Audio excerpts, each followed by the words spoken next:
Shalom warga kerajaan. Sungguh berbahagia kalau kita dipakai Tuhan menjadi seperti yang di belakang ini ya, menjadi kebun anggurnya Tuhan, Karmel ya, kebun anggurnya God ya. Dan berbuah banyak yang mempermuliakan Dia. Karena kita sekali lagi tidak dipanggil untuk to be successful, tetapi to be fruitful. Mungkin Anda sudah bosan saya kata ini, saya akan terus bicara sampai itu terpatri dalam diri Anda. Bagaimana minggu yang lalu saya katakan hati-hati pada benalu. Orang yang menempel pada pohon kita, kehidupan kita, dan dia melakukan hal-hal yang merusak, ya, membawa kita kepada jalan-jalan yang menjauhkan diri pada Tuhan. Tapi kalau sudah tanya, apa hobinya iblis? Ada yang tanya saya, apa hobinya iblis? Saya bilang dia hobi bikin Kristen bonsai. Ya, hobi bikin Kristen bonsai. Kalau sudah nonton film-film sejarah dulu, Cina, Jepang, Korea, orang-orang kaya, bahkan kaisar-kaisar hobinya yaitu membuat ya pohon yang besar, oak tree, atau kalau di sini beringin, tapi kecil. Ya, bagaimana itu? Kena matahari sedikit, kena yaitu air sedikit, diguntingi supaya tidak tumbuh, dan jadi pohon. Memang itu pohonnya sebetulnya pohon besar tapi kecil, bonsai. It's an art sebetulnya ya. Di rumah kakek saya itu ada pohon jeruk, tapi ditanam di pot, saudaraku. Akibatnya tumbuhnya ya kecil, saudara ya. Apalagi kalau dipelihara seperti bonsai itu kesukaan iblis. Dengarkan khotbah singkat ya. Khotbahnya kok lama. Saya belajar dari pendeta Cho Yonggi, kalau mau beri makan jangan pakai sendok katanya, pakai skop, kasih makan supaya kuat. Tetapi itulah hobi daripada iblis. Di dalam Corona Academy ini apa yang berbahaya? Free time. Saya nggak salah dengar. Free time itu bahaya, saudaraku. Sebab Amsal 18 ayat 9 mengatakan orang yang bermalas-malas dalam pekerjaan sudah menjadi saudara dari si perusak. Ya, jadi slothful, ya, tidak mempergunakan waktu dengan baik. Itu adalah saudara daripada si perusak, bukan cuma friend ya, tapi brother. Kalau namanya brother itu punya DNA yang sama, gitu kan? Dari siapa? Si perusak. Si perusak ini ternyata adalah, kalau bahasa Inggris itu adalah great waster. Great waster. Baal Sahat. Sahat itu perusak, ya. Membuat kita korup, membuat kita busuk, membusukkan. Bukan cuma itu, saudaraku, membuat juga merusak, membuat hal yang jadi negatif. Karena apa? Free time. Bagaimana mencuri waktu kita? Seringkali kalau saya ketemu orang, tergantung daripada bagaimana dia bisa maju, tergantung bagaimana dia mempergunakan waktu. Salah satu tanda kalau saya berkata, kok lama sekali ya minggu depan? Saya sebagai hamba Tuhan selalu berkata, kok cepat sekali ya, sudah Natal. Karena kita tidak wasting time, saudara. Salah satu musuh kita kelihatan sederhana sekali. Mungkin karena generasi ya. Saya tidak seperti Donald Trump yang pakai Twitter itu. Bahkan Facebook pun saya tidak aktif. Yang generasi saya sesudahnya, Pak Roni, ya Pak Daniel, lalu juga Pak Yoyo dan sebagainya. Mereka ada di situ, di IG, ya di mana-mana. Saya lebih fokus kepada pengajaran. Dan karena itu jangan jadi Kristen bonsai. Terima firman Tuhan yang sepenuhnya, ya. Berdoa sedikit, mendengar firman Tuhan sedikit.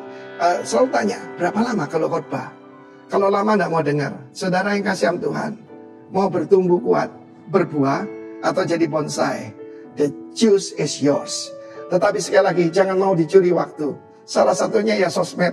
Pergunakan sosmed hanya untuk memuliakan Tuhan. Tuhan memberkati. Amin. Shalom. Selamat pagi buat Bapak Ibu semuanya. Saya percaya setiap kita yang hadir pada pagi hari ini sudah mengalami Tuhan dalam hidup setiap kita. Hari ini kita ada, itu bukti Tuhan tidak pernah meninggalkan setiap kita. Terima kasih Tuhan Yesus. Kami bersyukur kepadamu Tuhan, sebab kami punya Tuhan yang luar biasa. Kami punya Tuhan yang dahsyat dan ajaib dalam hidup setiap kami. Tuhan yang tidak pernah sedetik pun meninggalkan setiap kami Tuhan. Kami boleh menikmati semua kebaikan-Mu Tuhan. Sungguh kami puas dengan semua kebaikan-Mu dalam hidup setiap kami. Biarlah pada pagi hari ini hanya nama Tuhan Yesus yang kami tinggikan. Hanya nama Tuhan Yesus yang kami agungkan. Bagimulah segala pujian, Bagimulah segala hormat, kemuliaan, kedahsyatan sekarang sampai selama-lamanya. Haleluya.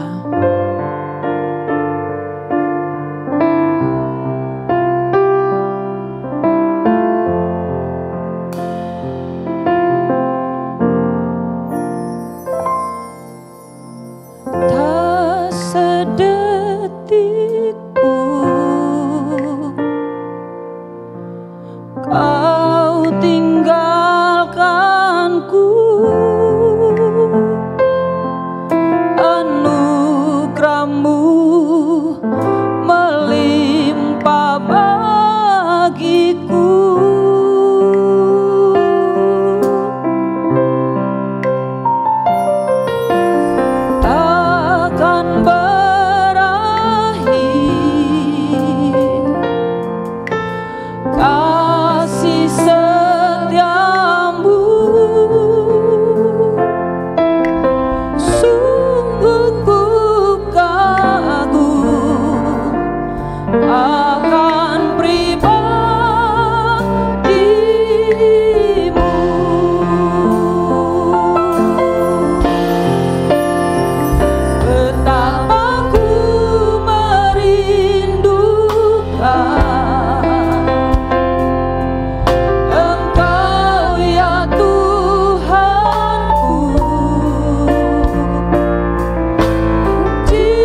dahsyat, sebab kami punya Tuhan yang ajaib. Engkau terlalu ajaib bagi kami, Engkau sungguh sangat baik.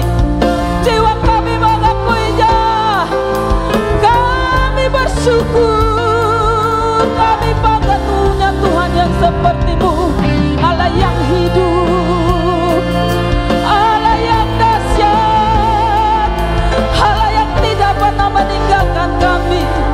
Engkau selalu ada bagi kami, Tuhan.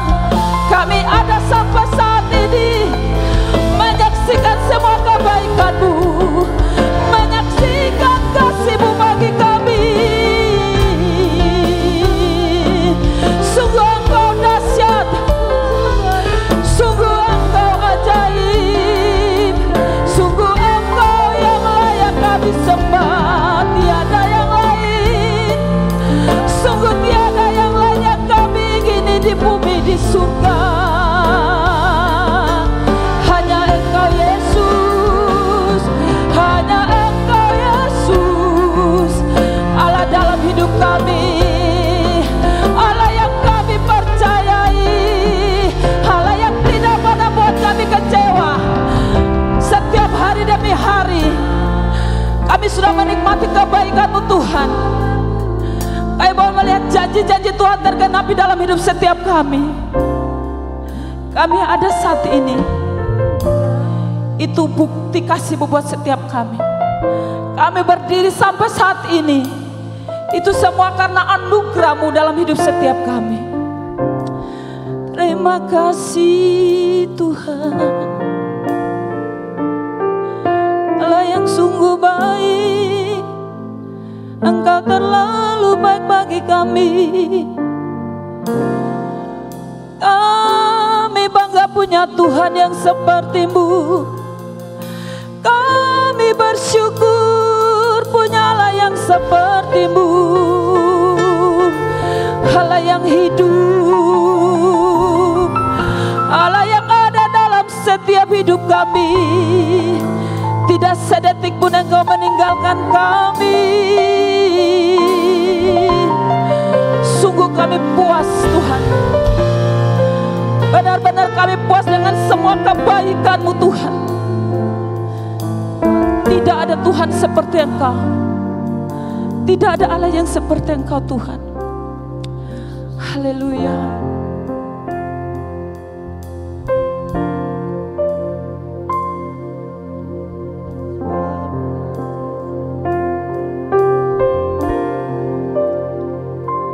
Sebab kasih setia-Mu lebih dari hidup, kebaikan-Mu melimpah atasku.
hati kami berlimpah dengan ucapan syukur kepadamu Tuhan.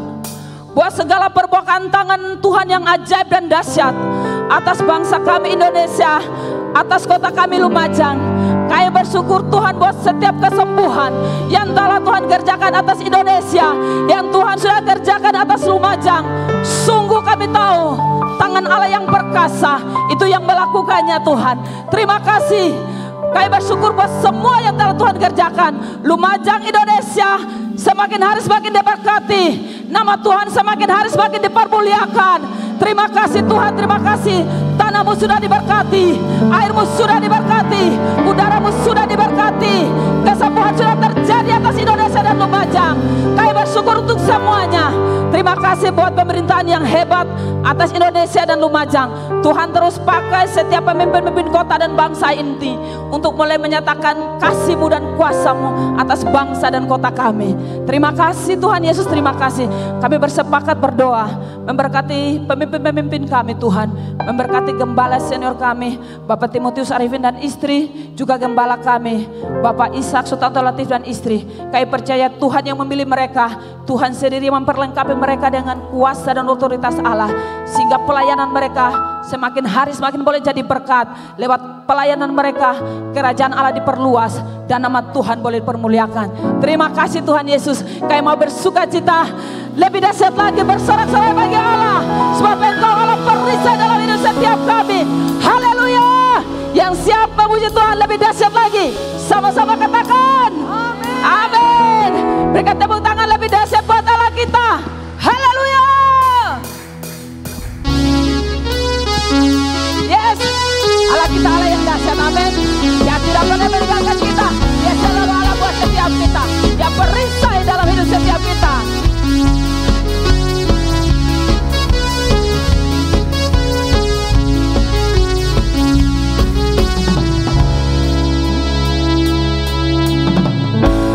Tinggal dekatmu ku aman, hidup dalammu ku menang.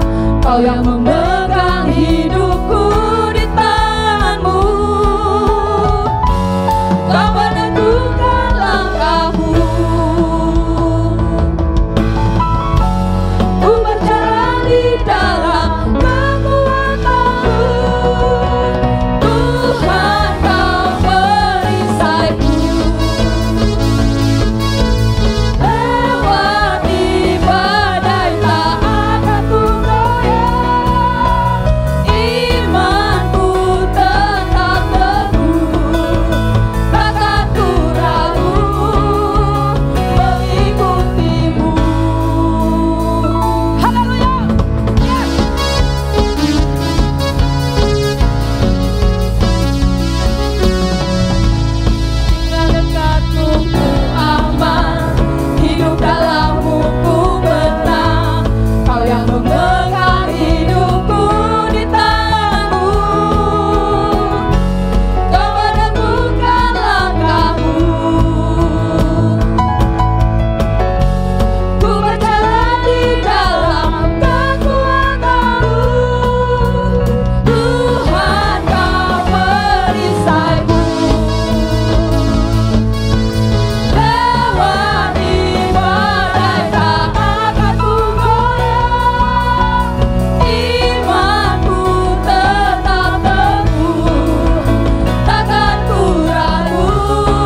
dahsyat.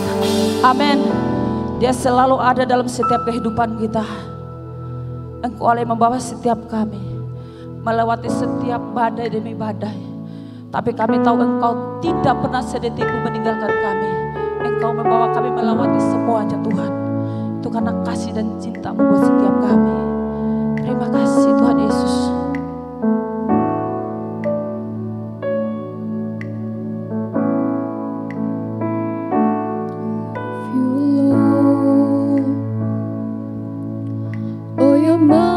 Never fails me. All my days I've been held in your hands. From the moment that I wake up until I lay my head, oh, I will sing of the goodness of God. And all my life you have been faithful, and all my life you have been so good. With every breath that I am able, oh, I will sing of the goodness of God.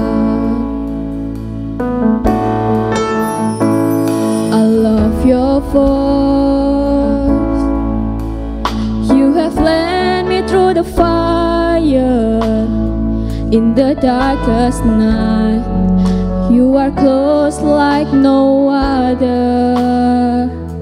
I've known you as a father, I've known you as a friend, and I have lived in the goodness of God.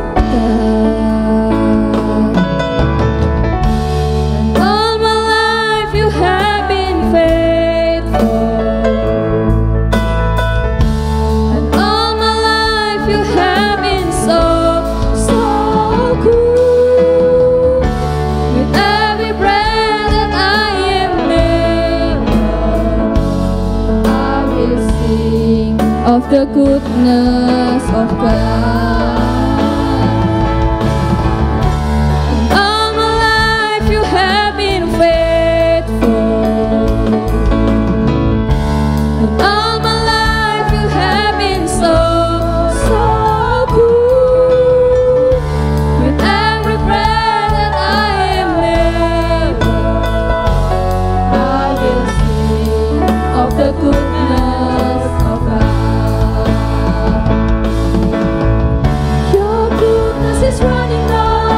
It's running after me. Your goodness is running after me. With my life laid down, I surrender now. I give you everything. Your goodness is running after me.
the goodness of God. All my life you have been faithful, and all my life you have been so, so good. With every breath that I am able, I will sing of the goodness of God. Sing again. All my life. All my life you have been faithful, Yes, Lord. and all my life you have been so, so good.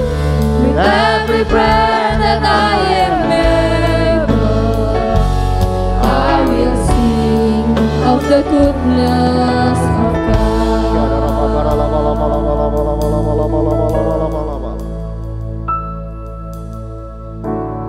Kesempatan ini beberapa saat kita mengingat setiap kebaikan Tuhan dalam hidup kita.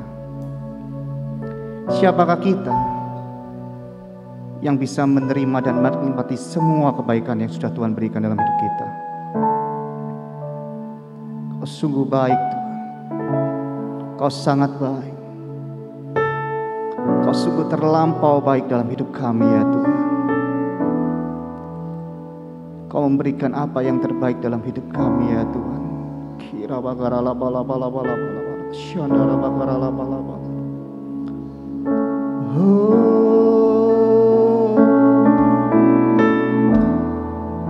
Syukur syukur bagimu.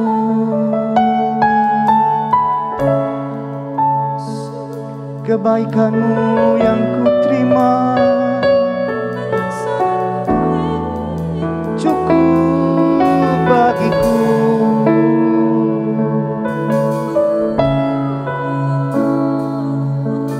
Naikkan syukur kita, naikkan syukur kita.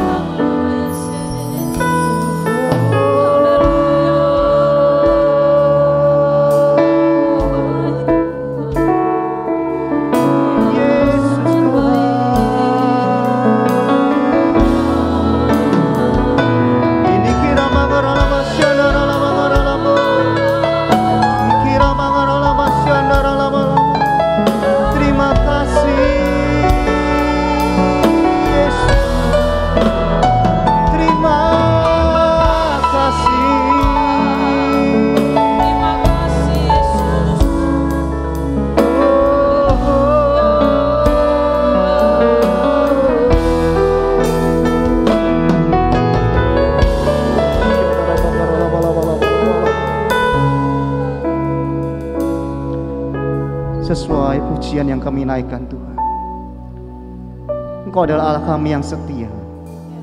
Engkau adalah Allah kami yang terlampau baik dalam hidup kami ya Tuhan.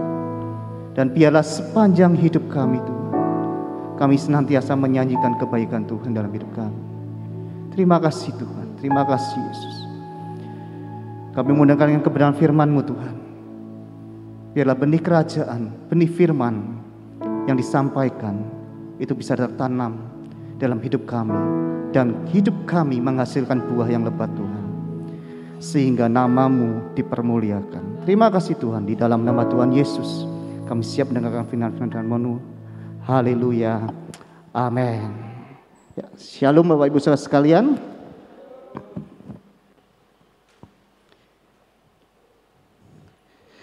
Siapa yang mengakui bahwa Tuhan kita baik? Semua percaya, bahkan kita sampai ada di titik ini pun itu karena kebaikan Tuhan.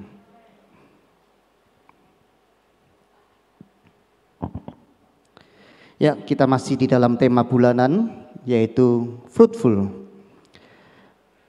yang artinya berbuah. Dengan ayat mas kita, bisa ditampilkan PowerPoint saya. Oke. Fruitful atau berbuah. Di dalam ayat mas kita di dalam Yohanes 15 ayat yang ke-8 dikatakan, dalam hal inilah Bapa-Ku dipermuliakan, yaitu jika kamu berbuah banyak, dan demikian kamu adalah murid-muridku. Bapak Ibu Saudara sekalian yang kasih dalam Tuhan, pertanyaan yang paling mudah, yang paling sering dilontarkan adalah, mengapa sih kita ini kok harus berbuah? Itu adalah pertanyaan yang sederhana, yang sering kali kita sampaikan, mengapa kita ini harus berubah? Jawabannya cuma satu, Bapak Ibu Saudara sekalian. Seperti yang di dalam di Yohanes 15 ayat 8 dikatakan, supaya Bapa dipermuliakan. Intinya cuma itu. Gitu ya. Jadi kita harus berbuah supaya apa? Supaya Bapa dipermuliakan. Di dalam Lukas 6 ayat 43 sampai 45, minggu lalu juga Bapak Gembala menyampaikan bahwa pohon dikenal melalui buahnya. Semua pasti setuju hal ini ya. Pohon dikenal melalui buahnya. Kalau kita sebagai warga kerajaan, sebagai orang percaya, katakanlah kita sebagai orang Kristen, ya. Namun kita tidak bisa memberikan buah yang kita hasilkan, bagaimana orang lain bisa percaya pada Allah yang kita sembah. Bapak Ibu Saudara sekalian, ketika seseorang berbuat baik, ya, orang ini berbuat sangat-sangat baik, atau bahkan orang ini berbuat sangat-sangat jahat, ya, sangat-sangat jahat. Biasanya yang timbul dalam pikiran kita adalah seperti ini. Yang pertama, ini anak siapa sih ini? Gitu ya. Itu biasanya seperti itu. Ya kan? Kalau baik, wah iki anak sopo kok apik. Kalau jahat, waduh, iki anak sopo kok jahat nemen. Biasanya seperti itu. Pertanyaan adalah siapa orang tuanya? Ya. Yang kedua yang biasanya kita akan sampaikan adalah agamanya apa? Ya, seringkali ya beberapa orang ya ketika melihat temannya ataupun orang lain gitu ya berbuat baik, berbuah baik gitu ya, seringkali tanya, agama apa Pak? Kristen. Pantes gitu ya, Tuhan yang kamu sembah itu hebat. Oh pantes orang Kristen, ya memang harus seperti itu. Ya. Ataupun kalau kita orang itu berbuat jahat gitu ya. Agamanya apa sih? Oh Kristen. Mosok orang Kristen kayak gitu. Mosok Tuhannya yang dia sembah itu mengajarkan hal seperti itu. Tentunya itu akan berdampak kepada apa yang kita sembah. Dalam hal ini tentu Bapak kita bukan lagi dipermuliakan, tapi dipermalukan melalui rekan kita. Jadi intinya ya, apa yang kita lakukan, apa yang kita hasilkan itu merepresentatifkan Bapa kita di surga. Apa yang kita hasilkan, apa yang kita lakukan itu orang akan melihat siapa Tuhan kita. Ya. Jadi pastikan kita berbuat. Jangan kita di gereja ini kita adalah rock, biasanya kan ngomong kita adalah rock representative of Christ Kingdom, perwakilan kerajaan Allah, duta-duta kerajaan Allah. Tapi kita tidak pernah menghasilkan buah. Tapi buah yang dihasilkan tidak ada. Bagaimana orang bisa percaya kalau kita itu adalah rock? Jadi Bapak Ibu Saudara sekalian, fruitful berbuah itu wajib dan harus hukumnya. Ya, kalau tidak berbuah, tentu kita sudah tahu jawabannya ya, pasti ditebang dan dibuang. Untuk berbuah dibutuhkan beberapa elemen penting Bapak Ibu sekalian. Ya, 2 minggu lalu Bapak Gembala berbicara tentang 3 elemen penting dalam hal berbuah. Yang pertama benih, yang kedua tanah, yang ketiga adalah petani atau pengurus. Beberapa waktu lalu saya sempat telepon seorang jemaat, seorang pengerja di tempat ini. Ya, dia adalah seorang insinyur pertanian, jadi dia tahu tentang pertanian, ya. Saya tanya, iseng-iseng saya tanya, Kak, dari ketiga elemen ini mana sih yang paling penting? Benih, tanah, dan petaninya atau pengurusnya. Mana sih yang paling penting Kak? Lalu dia menjawab, semuanya itu penting. Loh kok bisa Kak? Nah, dia menggambarkan seperti berikut. Contoh, seandainya benih yang kita dapat itu adalah grade A, ya, grade A, namun tanahnya itu tidak subur, ya, petaninya hebat, berarti benihnya grade A, tanahnya grade B. pengurusnya atau petaninya grade A, hasilnya bukan lagi A, tapi bisa A minus. Ya. Demikian juga dengan sebaliknya, kalau benihnya grade A, tanahnya grade A, pengurusnya enggak ngerti apa-apa, ya hasilnya enggak maksimal. Ya. Nah, ini adalah ada satu contoh dalam kehidupan saya. Beberapa waktu lalu, beberapa tahun tepatnya 3-4 tahun yang lalu, saya mencoba menanam buah nangka. Ya, di samping rumah saya menanam buah nangka. Saya membeli benih yang tentu kualitasnya bagus karena saya mengharapkan buahnya, gitu ya. Jadi saya membeli benih dari seseorang dan benih ini dikatakan benih ini paling bagus, ya. Kemudian saya beli, saya taruh di tanah saya. Kenapa saya katakan tanah saya termasuk subur? Karena saya melihat beberapa tanaman, pohon-pohon yang ada di sekitar saya itu bertumbuh dan berbuah. Gitu ya. Kemudian saya tanam di tempat itu. Sekian lama, lalu saya punya asisten rumah tangga. Asisten rumah tangga saya suruh untuk, oke, atur ya, gitu ya. Tolong dirawat, gitu ya. Nah, selang beberapa waktu, hampir 3 tahun, kira-kira hampir 3 tahun, 4 tahun, saya kok enggak melihat buahnya. Gitu loh. Ada buah, tapi kecil-kecil dan seringkali jatuh. Ketika jatuh, saya buka, enggak ada isinya. Nangka itu enggak ada isinya, jadi cuma apa namanya itu ya? Seperti apa koyok lodeh dulu, apa makanannya lodeh itu apa? Tewel. Jadi modelnya kayak tewel gitu. Dan saya pikir, apa yang salah ini ya? Padahal saya melihat sekitar tanaman pohon-pohon itu berbuah semua. Ya. Kemudian ketika saya berbicara dengan salah satu pengerja ini, kemudian saya baru sadar, ternyata asisten rumah tangga saya itu enggak ngerti yang namanya ngerawat kebun, ngerawat pohon. Jadi asal saya salah gitu ya. Saya asal comot, orang yang enggak mengerti apa-apa saya suruh ya. Wes rawatan. Dan hasilnya enggak maksimal. Itu yang saya alami. Demikian juga dengan kehidupan kita.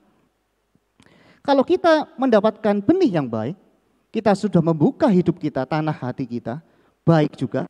Tapi kalau kita tidak pernah merawatnya, sama saja dengan bohong. Cek 1, 2, oke. Beberapa minggu lalu, 2 minggu lalu Bapak berbicara tentang benih, gitu ya. Dikatakan di dalam 1 Petrus 1 ayat ke-23 dikatakan, karena kamu telah dilahirkan kembali bukan dari benih yang fana, tetapi dari benih yang tidak fana, oleh firman Allah yang hidup dan yang kekal. Benih yang kita terima semuanya sama. Ya, Bapak Beni kemarin ngomong enggak ada benih yang khusus untuk gembala. Mungkin, oke, karena gembala sidang, saya beri benih yang super, gitu ya. Kalau pengerja, okelah KW1. Kalau jemaat, ya okelah KW. Enggak ada. Semua benih yang kita dapatkan itu adalah sama. Ya, jadi tidak ada benih super KW1, KW2 dan lain sebagainya. Benih yang kita dapatkan adalah sama, yaitu benih kerajaan, firman Tuhan. Yang kedua adalah tanah. Di dalam Matius 13 ayat 23 dikatakan yang ditaburkan di tanah yang baik ialah orang yang mendengar firman itu dan mengerti. Dan karena itu ia berbuah. Ada yang 100 kali lipat, ada yang 60 kali lipat dan ada yang 30 kali lipat. Tanah hati kita harus baik jika ingin bertumbuh. Bagaimana Bapak Beni menyampaikan bagaimana mendapatkan tanah yang baik. Minggu kemarin mencangkul, ya kan, menyirami tanahnya, kemudian memberi pupuk dan intinya semuanya berbicara tentang keintiman dengan Tuhan.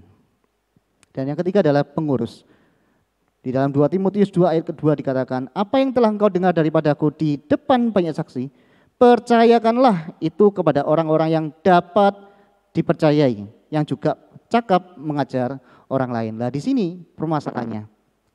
Orang yang saya percayakan asisten rumah tangga saya enggak ahli maksudnya gitu loh.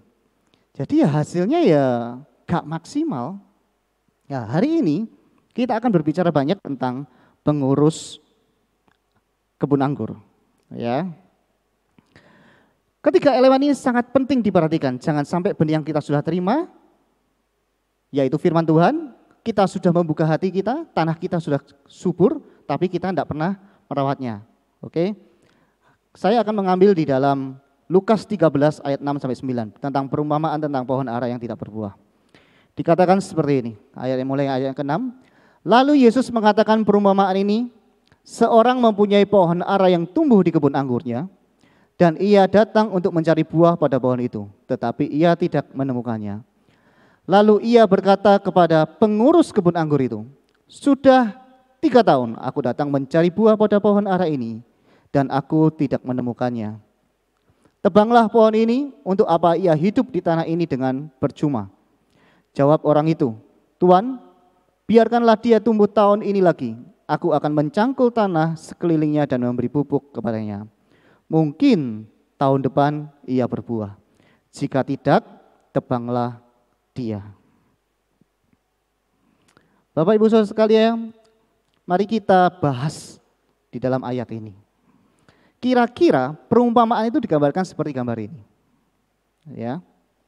Jadi ini adalah kebun anggur yang di sisi kanan atas atau di sisi kiri dari Bapak Ibu Saudara sekalian, dari sisi kiri saya, itu adalah pohon ara. Ya. Sekarang coba kita bayangkan, kita sebagai pemilik pohon ara. Coba bayangkan, kalau kita pemilik pohon ara, pemilik pohon anggur, kebun anggur, gitu ya. Yang ada di dalam pikiran kita apa? Kebun kita penuh dengan pohon anggur tentunya. Benar ya?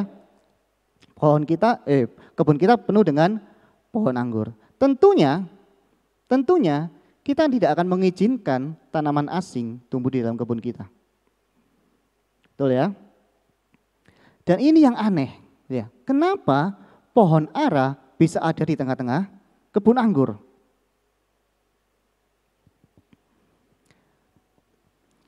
Di dalam ayat yang ke-6 dikatakan seseorang mempunyai pohon ara. Jadi pohon ara ini tidak tiba-tiba muncul. Oke lah, mungkin benih pohon ara diambil burung gitu ya, kemudian jatuh gitu. Itu it's okay lah gitu. Tapi saya rasa ini adalah kesengajaan yang dipunyai oleh pemilik kebun anggur. Dia sengaja mempunyai pohon ara. Ya. Saya akan berbicara sedikit tentang pohon ara karena penting sekali bagi kita mengetahui pohon ara ini kenapa dia tidak bisa berbuah. Ya, pohon ara adalah pohon yang dapat tumbuh, itu dapat mencapai 9 sampai kira-kira 12 meter tingginya. Ya, dan daunnya itu sangat lebar. Pohon ara ini itu sudah ada sejak zaman Adam dan Hawa. Ya. Kalau kita baca di dalam Kejadian 3 ayat ke-7 dikatakan ketika manusia jatuh dalam dosa Adam dan Hawa, makan buah pengetahuan yang baik dan buruk, jahat gitu ya. Maka ia menjadi telanjang. Dan ia menutupi tubuhnya dengan daun pohon ara. Nanti Bapak Ibu Saudara sekalian bisa baca di situ. Jadi pohon ara ini sudah ada sejak zaman dahulu. Ya. Pohon ara biasanya itu normalnya itu berbuah 10 bulan dalam 1 tahun. 10 bulan dalam 12 bulan, 1 tahun. Biasanya seperti itu. Jadi pohon ara ini sebenarnya berbuah setiap bulan. Ya. Pohon ara ini bisa berbuah setiap bulan. Dan pohon ara ini adalah pohon yang sangat besar.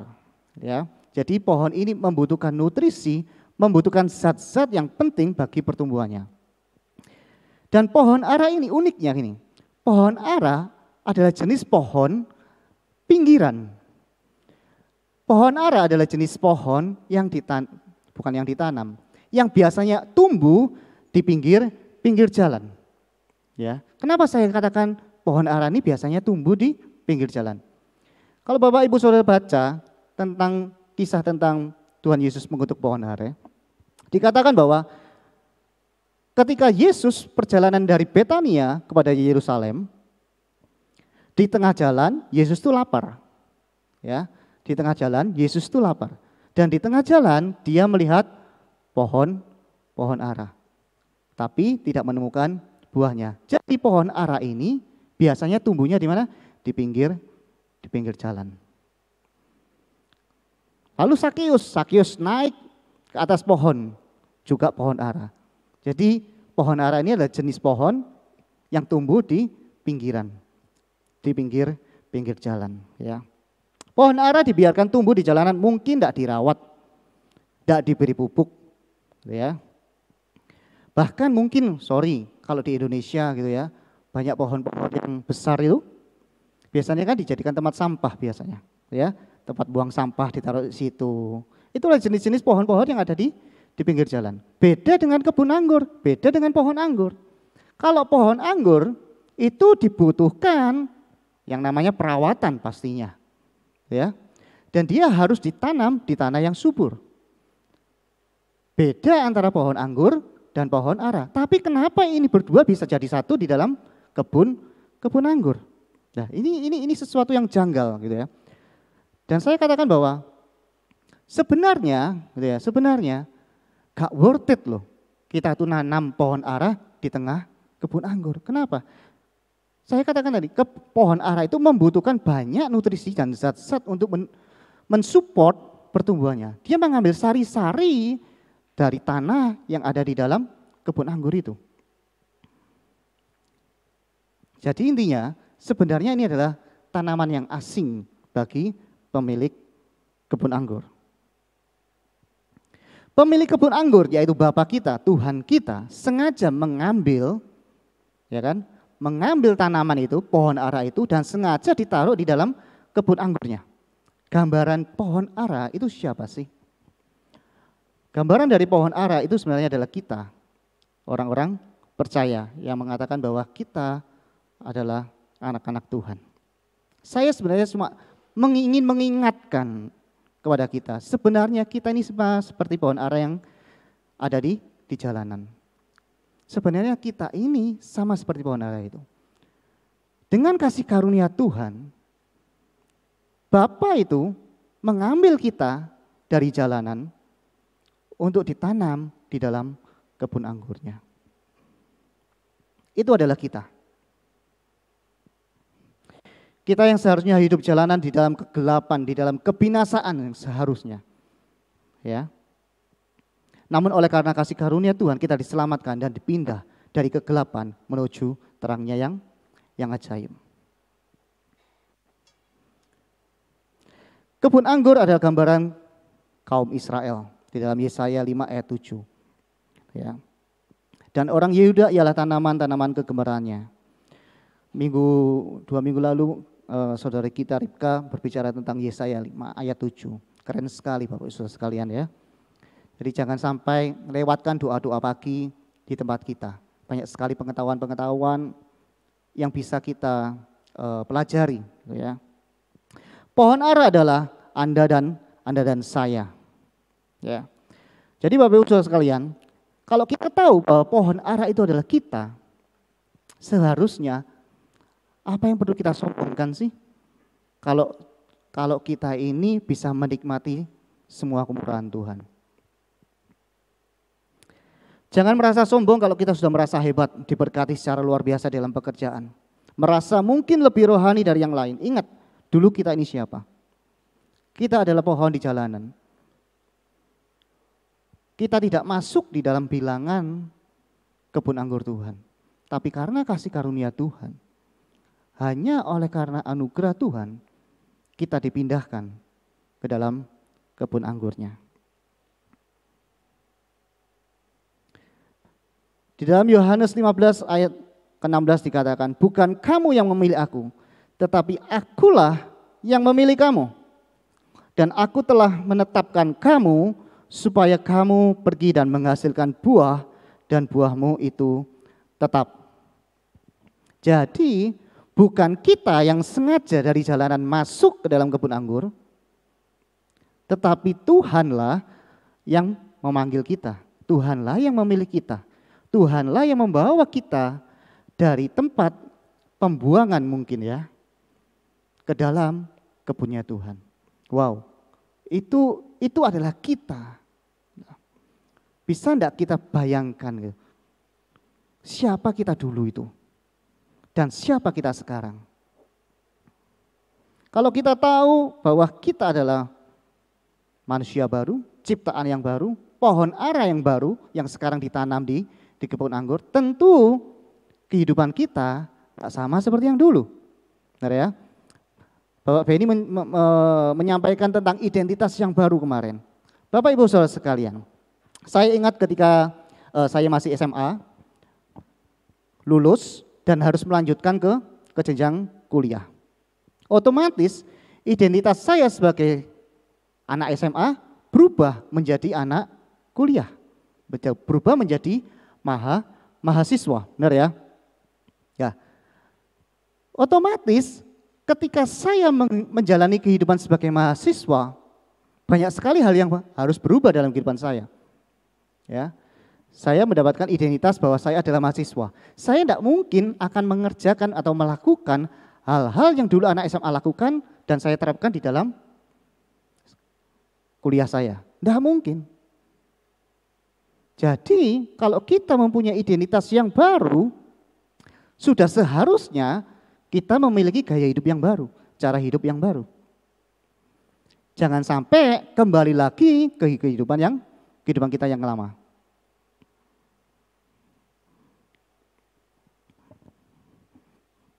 Pertanyaannya adalah, kenapa sudah menerima yang terbaik ini? Kenapa pohon ara itu sudah ditanam di kebun anggur, sudah dirawat ini, ya kan? Tapi kok tidak berbuah? Ya kan? Kita sudah dipindah dari kehidupan kita yang lama dan ke kehidupan yang baru, kenapa kita tidak berbuah? Pertanyaan kan seperti itu. Apa yang salah dalam kehidupan kita? Ingat, perumpamaan ini dikatakan, tebanglah pohon ini karena tidak berbuah. Untuk apa ia hidup di tanah ini dengan percuma? Kalau kita tidak berbuah, dengan kata lain, kita ini percuma hidup.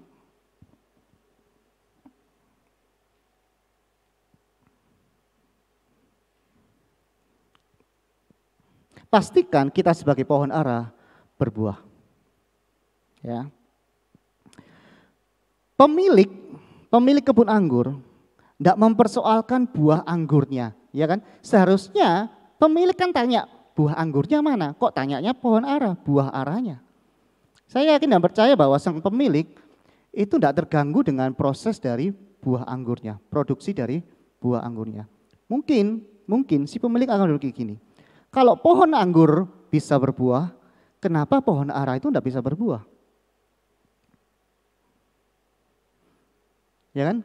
Dan pemilik ini akhirnya bertanyalah kepada pengurus kebun anggur. Tugas pengurus kebun anggur adalah merawat.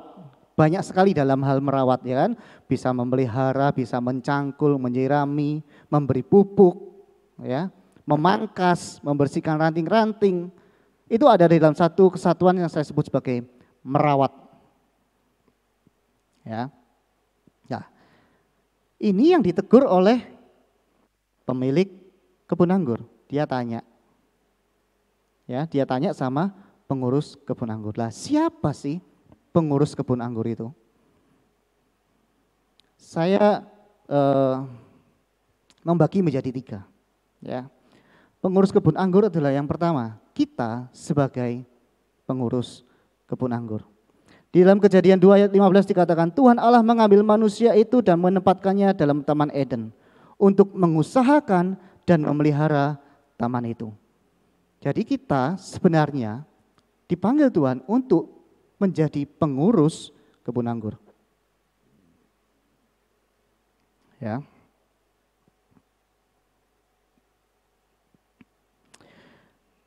Bagaimana mengurus kebun? Banyak hal. Tadi suara gembala Pak Timotius Arifin mengatakan bahwa salah satu yang menghambat kita berbuah adalah benalu, benar ya, membersihkan hama. Nah, bagaimana kita bisa membersihkan hal-hal yang tidak berkenan di hadapan Tuhan di dalam pohon itu? Matius 28 ayat 19 dikatakan, karena itu pergilah, jadikanlah semua bangsa muridku dan baptislah mereka dalam nama Bapa dan Anak dan Roh Kudus.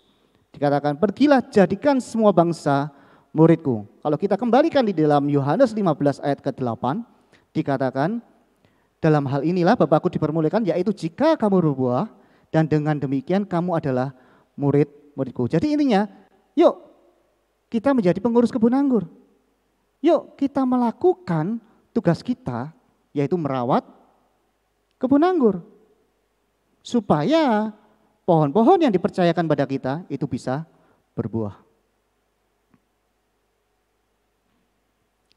Di dalam Efesus 2 ayat ke-10, karena kita ini buatan Allah, diciptakan dalam Kristus Yesus untuk melakukan pekerjaan baik yang dipersiapkan Allah sebelumnya. Supaya kita hidup di dalamnya. Filipi, Rasul Paulus mengajarkan bahwa kalau aku hidup, bekerja, harus memberi buah.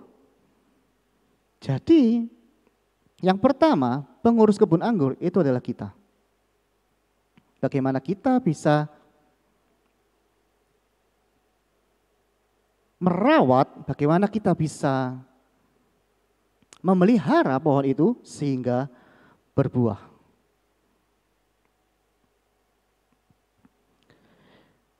Kita sebagai pengurus kebun harus tahu bagaimana menjaga benih tanah pohon itu untuk dapat berbuah. Ya, kita mendapatkan firman Tuhan yang sama. Kita sudah membuka hidup kita, sudah menyediakan tanah yang subur itu. Namun kalau kita sebagai pengurusnya, kita tidak merawat, seperti yang saya bilang tadi, tidak akan berbuah. Kita tidak sepatutnya berdiam diri dengan sikon yang ada.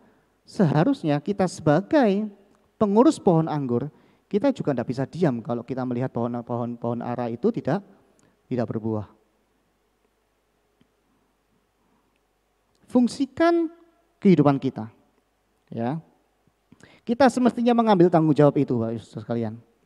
Bagaimana supaya pohon itu berbuah? Yang kedua, gereja lokal. Saya percaya kita ditempatkan di sebuah institusi yang namanya gereja. Itu atas izin Tuhan, ya. Karena apa? Karena Tuhan telah mempercayakan gereja tersebut untuk merawat kita, untuk membimbing kita. Bahkan membersihkan, memangkas hal-hal yang tidak berkenan di hadapan Tuhan.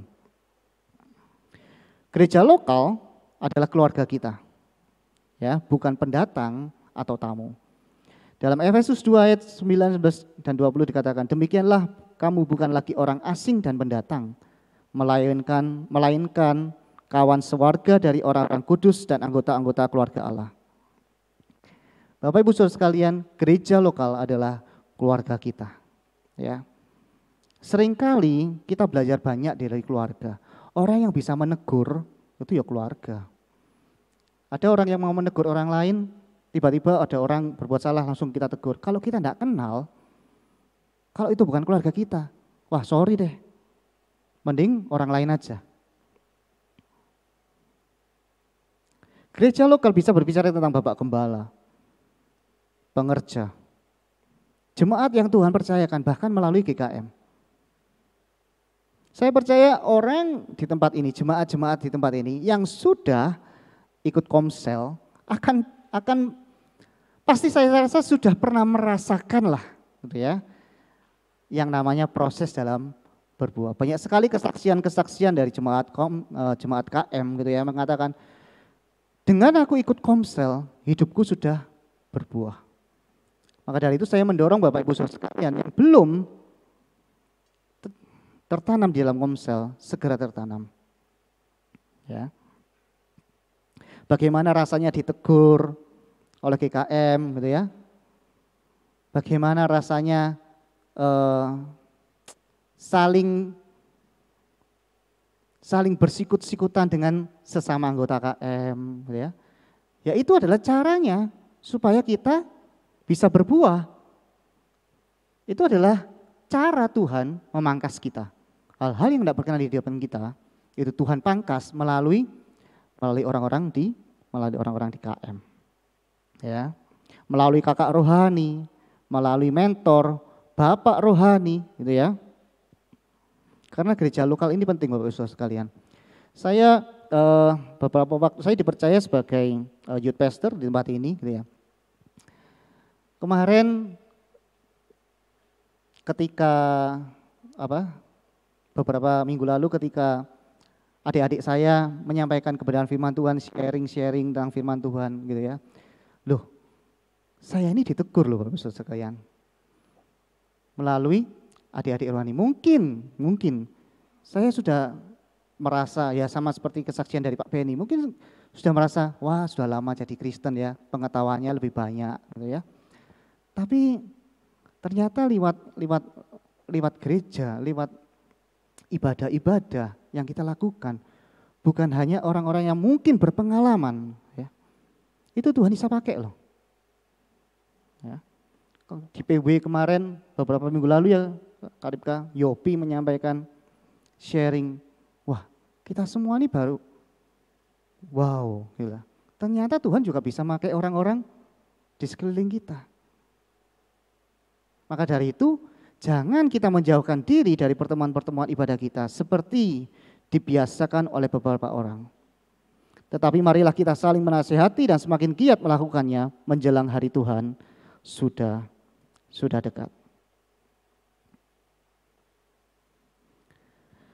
Di dalam 1 Korintus 12 ayat 12 dikatakan, karena sama seperti tubuh itu satu dan anggota-anggotanya banyak. Dan segala anggota itu sekalipun banyak merupakan satu tubuh, demikian pula dengan Kristus. Bapak Ibu Saudara sekalian, puji Tuhan gitu ya. Kita berada di dalam gereja yang menurut saya tracknya sudah betul, ya, tracknya sudah benar. Bagaimana gereja memuridkan, ya, kita berbicara sekarang tentang gereja pemuritan. Lewat mana? Lewat komsel-komsel yang ada. Dari situ kita dimuridkan. Dan sekali lagi, kalau kita murid, kita pasti menghasilkan buah. Dalam Timotius 2 ayat yang kedua dikatakan, apa yang telah kamu dengar daripadaku di depan banyak orang, percayakanlah itu kepada orang-orang yang dapat dipercayai. Yang dapat dipercayai. Mungkin ada beberapa orang yang Tuhan taruh di dalam kehidupan kita untuk menjadi pengurus kebun anggur kita. Untuk menjadi pengurus pohon kita. Ada. Mungkin saya katakan mungkin tadi mentor kita, kakak-kakak rohani kita. Saya sendiri butuh orang yang bisa menegur saya. Saya sendiri butuh orang yang bisa membersihkan ranting-ranting saya. Butuh Bapak Ibu Saudara sekalian. Memang enggak enak. Siapa sih yang mau ditegur? Siapa di sini yang mau ditegur? Enggak ada. Ya. Kalau bisa ya semau kita, ya, sakarep-sakarepku. Kalau bisa seperti itu kehidupan kita. Tapi ternyata kita butuh yang namanya ditegur. Kita butuh yang namanya dipangkas. Kita butuh yang namanya dibersihkan. Supaya berbuah. Kalau kita tidak pernah dibersihkan, kalau kita tidak pernah dipangkas, tidak akan berbuah. Jadi ketika ada mentor yang menegur kita, gitu ya, cobalah kita berikan respon yang benar.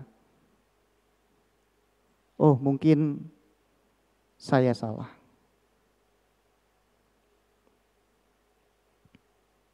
Tidak enak, tapi itu harus dilakukan.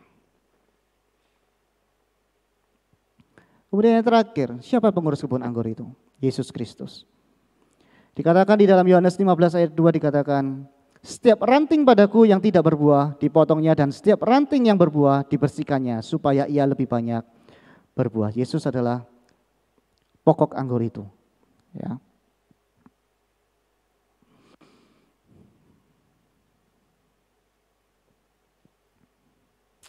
Bagaimana Yesus bisa merawat kita? Bagaimana Yesus bisa menjadi pengurus dari kehidupan kita? Banyak sekali. Salah satunya melalui cobaan tentunya. Kok melalui cobaan? Melalui ujian. Ya. Permasalahan itu biasanya disebabkan oleh dua hal. Yang pertama atas izin Tuhan. Ya. Contoh Ayub. Dikatakan Ayub itu tidak berbuat salah. Ya. Tapi dia mengalami yang namanya ujian. Ya. Tapi ada juga permasalahan yang disebabkan oleh kesalahan kita sendiri. Ya, contoh kalau itu ujian dari Tuhan, gitu ya. Saya ini sudah bekerja dengan benar, sudah tidak cheating dan tidak menipu, ya kan? Tapi kok menjadi bangkrut, contoh. itu mungkin Tuhan sedang mengajarkan kepada kita respon yang benar. Kita sudah melakukan hal yang benar di hadapan Tuhan, tapi kita diberi ujian. Ya, itu ujian dari Tuhan. Tapi kalau yang kedua, permasalahan itu datang dari diri kita sendiri. Contoh, kita tahu bahwa merokok itu tidak baik untuk kesehatan. Ya, merokok itu tidak baik untuk kesehatan. Tapi kita tetap merokok. Ya, nah itu sebenarnya yang salah siapa? Kita sendiri atau Tuhan yang ngasih ujian? Ya kita sendiri. Lalu dengan harapan kita berdoa kepada Tuhan untuk menyembuhkan ketika dia sudah sakit, kita berdoa kepada Tuhan supaya kita tidak disembuhkan. Hello. Itu adalah kesalahan kita sendiri. Kita hidup di zaman-zaman sekarang ini, masa-masa pandemi. Ya. Kalau dulu kita tidak pernah menjaga pola makan hidup kita, dan sekarang ketika kita mengalami banyak penyakit, contohnya hipertensi, kolesterol dan lain sebagainya, ya, itu ujian apa kesalahan kita sendiri? Ujian dari Tuhan? Apa bodohnya kita sendiri? Ya salahnya kita sendiri. Betul ya? Jadi Tuhan bisa memakai, bisa merawat kita, mengurus kita, memangkas kita lewat ujian yang Tuhan berikan dalam hidup kita. Ya.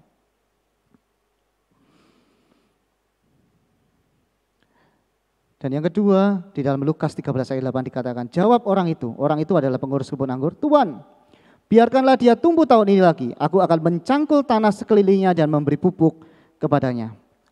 Tuhan Yesus sebagai pengurus kebun anggur meminta kesempatan kepada sang pemiliknya. Tuhan, tolong deh tahun depan aja saya akan berusaha untuk merawatnya kembali. Dan tahun depan kalau tidak berbuah, tebanglah dia. Berbicara tentang Tuhan sudah memberikan kesempatan kepada kita untuk kita hidup berbuah. Jangan pernah sia-siakan kesempatan yang sudah Tuhan berikan. Kita tidak tahu endingnya di dalam Lukas, perumpamaan tentang pohon ara yang tidak berbuah. Kita tidak tahu endingnya. Apakah setelah sang pengurus menjawab seperti itu, kemudian berbuah, kita tidak ada yang tahu. Benar ya? Yang bisa berbuah, ya kita sendiri. Tuhan sudah memberikan kesempatan kepada kita untuk berbuah. Dan yang menentukan, ya kita sendiri. Jangan sampai kesempatan yang Tuhan berikan dalam kehidupan kita itu menjadi sia-sia, bahkan dikatakan percuma. Di dalam 1 Korintus 15 ayat 10, tetapi karena kasih karunia Allah, aku adalah sebagaimana aku ada sekarang. Dan kasih karunia yang dianugerahkannya kepadaku tidak sia-sia. Sebaliknya, aku telah bekerja lebih keras daripada mereka semua. Tetapi bukannya aku, melainkan kasih karunia yang menyertai aku. Bapak Ibu Saudara sekalian, pagi ini kita dibukakan siapa diri kita sebelumnya. Dan oleh kasih karunia Tuhan, kita berikan kesempatan untuk kita itu bisa berbuah. Jangan sampai menyia-nyiakan kesempatan yang sudah Tuhan berikan. Bertumbuh dalam pengetahuan yang benar tentang Allah harus dibarengi dengan menghasilkan buah dalam pekerjaan baik. Bapak Ibu sekalian, mustahil bila kita bertumbuh dalam pengetahuan yang benar, namun kita enggak berbuah. Seperti pohon ara yang tidak berbuah, menyerap semua nutrisi yang ada, menyerap semua zat-zat mineral yang ada di dalam kebun anggur, tetapi tidak menghasilkan buah. Oke, dia besar, dia menjadi tumbuh, tapi tetap tidak menghasilkan buah. Dalam ayat yang terakhir, di dalam Amsal 27 ayat ke-18 dikatakan, siapa memelihara pohon ara akan memakan buahnya. Siapa yang mengurus pohon ara, siapa yang menjaga pohon ara, siapa yang merawat pohon ara akan memakan buahnya. Siapa yang memelihara pohon ara?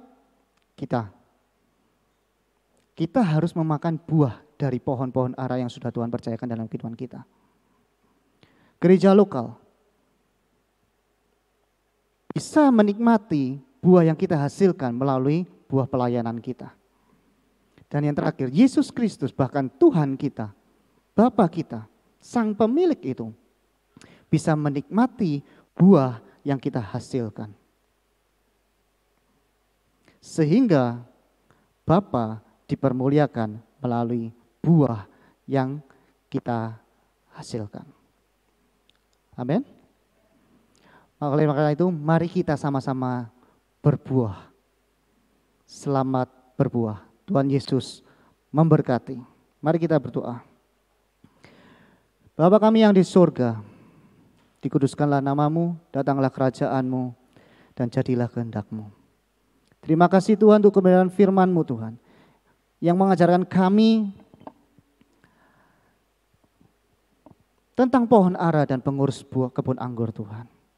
Siapa kami di hadapan Engkau Tuhan? Kami adalah pohon ara yang ada di pinggir jalan Tuhan.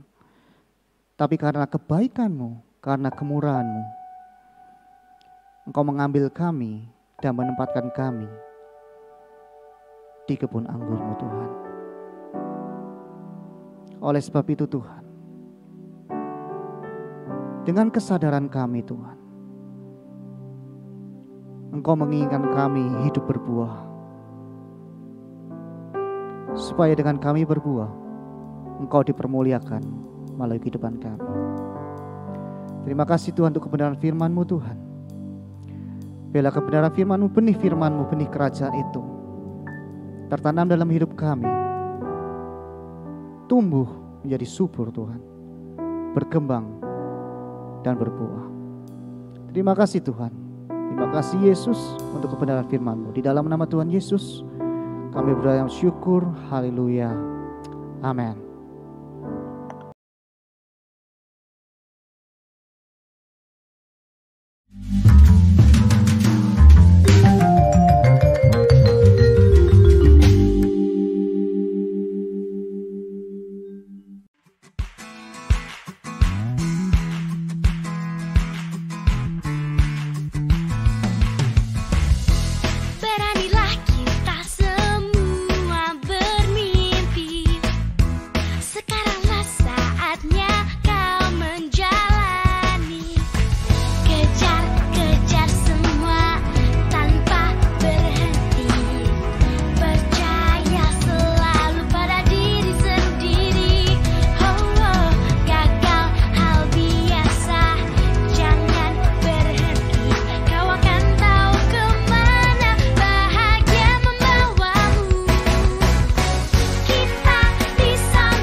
Namanya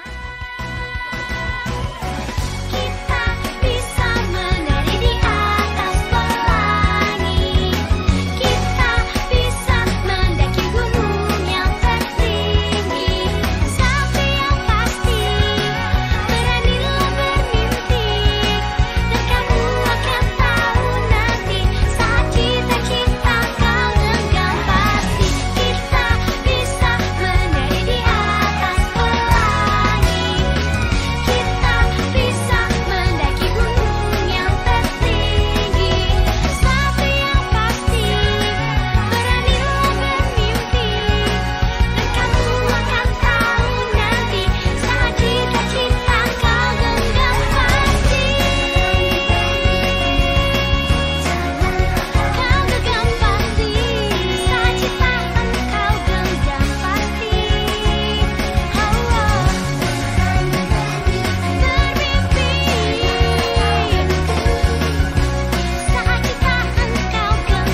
kita sambut anak-anak raja.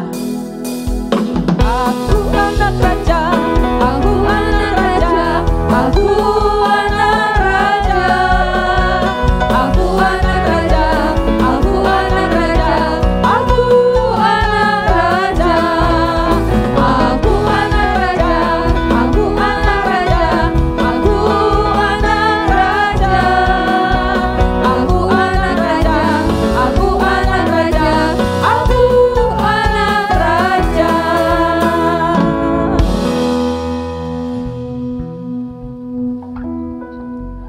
Ya, silakan Bapak Ibu yang di rumah bisa panggilkan putra-putrinya, kita tumpangkan tangan, bisikan telinganya, kita berdoa buat bersama-sama dengan di tempat ini. Glory haleluya Yesus. Terima kasih Tuhan. Haleluya. Glory haleluya. Mari yang ada di tempat ini bisa bangkit berdiri, kita berdoa buat keluarga depan dan juga keluarga-keluarga yang di rumah. Mungkin saudara yang tidak membawa putra-putri saudara, bisa saudara berdoa, panggil namanya. Terima kasih Bapa buat anugerah dan kasih setiamu, buat pagi yang indah ini. Kami berdoa buat putra-putri kami Tuhan. Kami percaya pengurapan penyertaan kasih setiamu melimpah atas kehidupan anak-anak kami yang masih muda ini Tuhan. Kedua orang tua mereka menyerahkan kehidupan anak-anak mereka ke dalam tangan kasih setiamu. Kiranya Engkau sendiri yang menuntun setiap langkah kehidupan mereka. Kiranya Engkau sendiri yang membuat karakter Kristus terjadi dalam kehidupan anak-anak kami. Terima kasih Bapa buat penyertaan kasih setiamu. Terima kasih buat Engkau yang menuntun setiap langkah kehidupan anak-anak kami. Dimanapun mereka berada, kami percaya penyertaan-Mu melimpah atas kehidupan mereka. Hikmat marifat yang dari surga itu ada di dalam kehidupan mereka. Karena kami percaya mereka adalah anak-anak yang cerdas, anak-anak yang berkarakter. Kristus itu terjadi dalam kehidupan mereka. Terima kasih Bapa, terima kasih. Kami percaya Engkau juga senantiasa menuntun, membimbing setiap langkah kehidupan anak-anak kami, seturut dengan kehendak-Mu. Dan kami melihat bahwa karakter anak-anak yang takut akan Engkau, dan anak-anak yang taat pada kedua orang tua mereka. Dan juga hormat pada guru-guru yang membimbing mereka Tuhan, bahkan dimanapun mereka berada, menghormati sesama mereka Tuhan. Terima kasih Bapa, terima kasih. Kami juga berdoa buat keluarga-keluarga mereka Tuhan, kiranya memberkati dengan berkat berkelimpahan buat kehidupan kedua orang tua mereka. Dan kami percaya kedua orang tua mereka boleh menjadi teladan bagi kehidupan anak-anak mereka Tuhan. Terima kasih Bapa, terima kasih.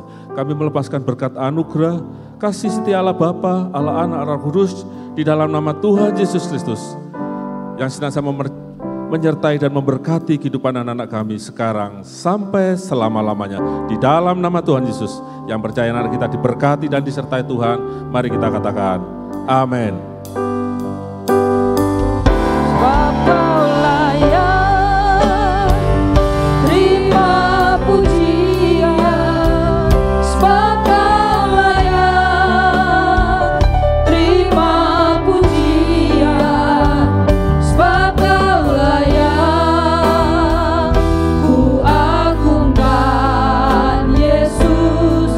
Raja di atas segala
Haleluya Yesus.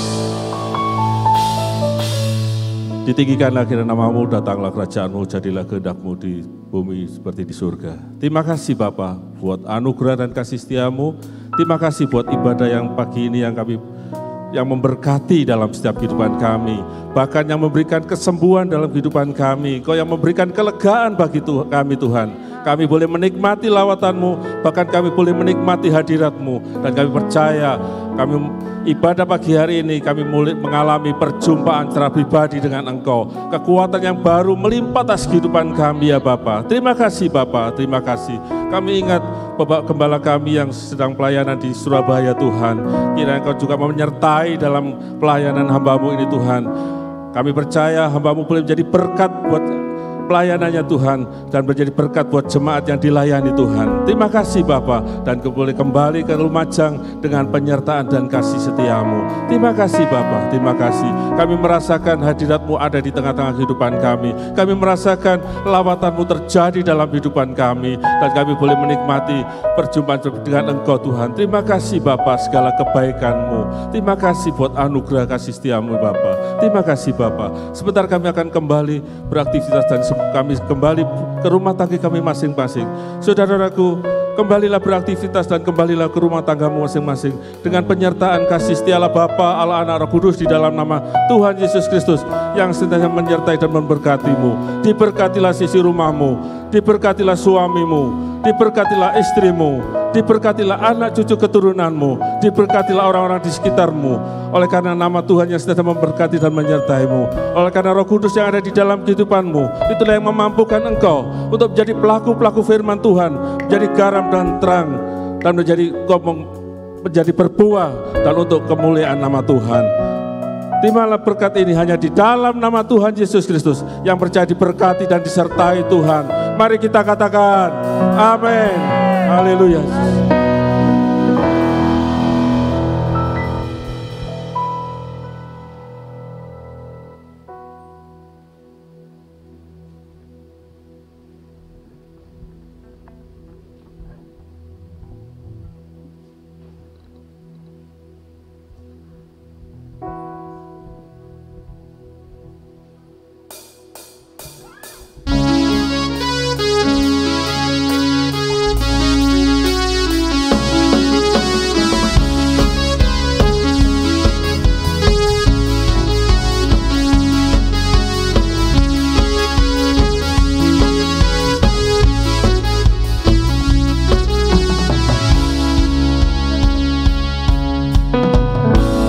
Tinggal dekatmu ku